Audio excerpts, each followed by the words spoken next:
नमस्कार, तुम्हा सर्वांचे स्वागत आहे धनश्री होमॅन ब्लॉग या माझ्या चॅनेलमध्ये. तर आज एक छान असा डेली ब्लॉग आहे.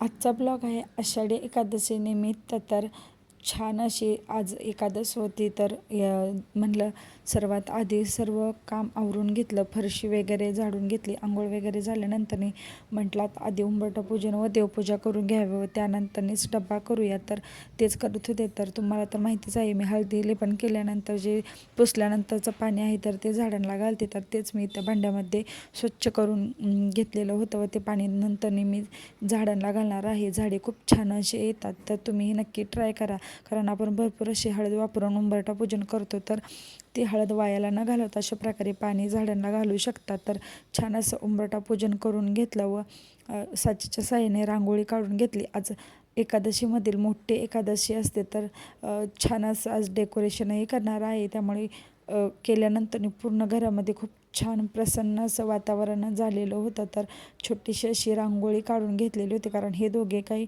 जास्त ठेवत नाही. त्यामुळे आज फुलांची जरा जास्त सजावट केलेली होती. तर घर अगदी उठून दिसत होतं. तर मी अशा प्रकारे छान पाण्यामध्ये फुले टाकून आऊंच्या मागे लागून त्यांना आणायला लावलेली होती. तर कारण पाऊस भरपूर पडत होता, तरीही त्यांना मी लावलेलं होतं त्यांच्या मागे लागून.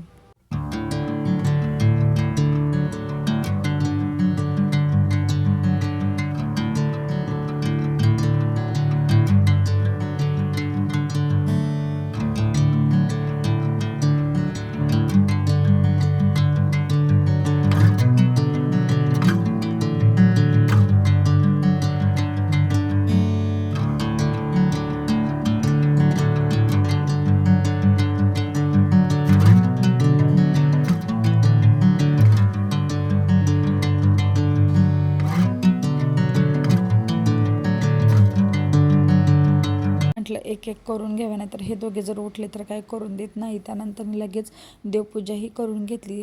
मंगल कलशही स्वच्छ धुवून पुन्हा भरून घेतलेला होता व खाऊचे पाणी आणले होते. तर ते खूप स्ट्रगल करून यामध्ये घातलेली होती.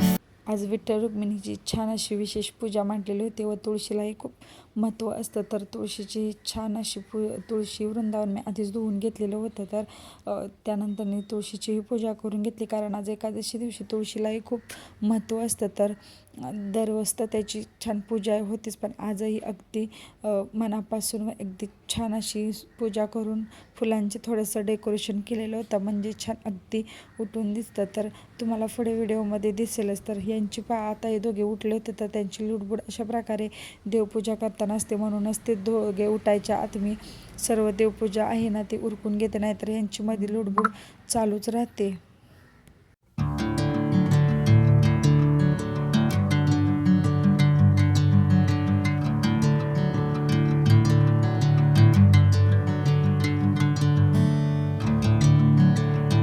कापूर जाळायचा होता, तर हे दोघे लगेच मागेच असतात घंटी वाजवण्यासाठी. तर त्यांचीच भांडणं चालू होतात, कोणाला घंटी घ्यायची यावरून. तर छान सर्व करून फिरून घेतला व त्यानंतर यांचे टिफिन द्यायचे होते. तर खिचडी करून घेतली व खीरही बनवली व ज्या चिक्क्या आहेत तर त्या मी आधीच बनवून ठेवलेल्या होत्या आदल्या दिवशी. व त्यानंतर सर्व गेल्यानंतर ते मी झाडांना हे पाणी घालण्यासाठी आणलेलं होतं. झाडे पावसामुळे खूप छान अशी ग्रो झालेली आहे व ही गुलछडी आहे तर ती 2 वर्षातून लागलेली आहे. तर याचा तर मला खूप आनंद आहे. तर मी वाहणार आहे देवाला, कारण खूप दिवस वाट पाहिलेली होती त्याला कधी फुले लागणार. अगदी 2च फुले होती, पण खूप सुंदर असा वास आहे. तर तो देवघरामध्ये चालू झालेला होता. त्यानंतर डायरेक्ट संध्याकाळी इथे मी संध्याकाळच्या जेवणामध्ये साबुदाण्याचे वडे आणि शेंगदाण्याची आमटी बनवलेली होती. तर सर्व आवरून भांडी वगैरे आवरून पाणी भरण्यासाठी टेरेसला गेले होते. तर हे गुपचूप माझ्या मागे आलेले होते व पहा कशा प्रकारे त्यांचा खेळ चालू होता. त्यांना खाली कसे तरी हकलून मी भरून घेतलेलं होतं पाणी. तर पाऊस तर काही सारखा चालूच आहे. तर झाडे पहा कशी झालेली आहेत व संध्याकाळचा व्ह्यू पहा कसा दिसत आहे ते. तर माझा ब्लॉग आवडला की नाही ते मला नक्की कमेंट करून सांगावं. माझं केलेलं आजचं डेकोरेशन व त्यामुळे घरामध्ये झालेलं छान असं वातावरण तुम्हाला आवडलं की नाही नक्की कमेंट करून सांगा. आवडल्यास सबस्क्राईब करा. धन्यवाद.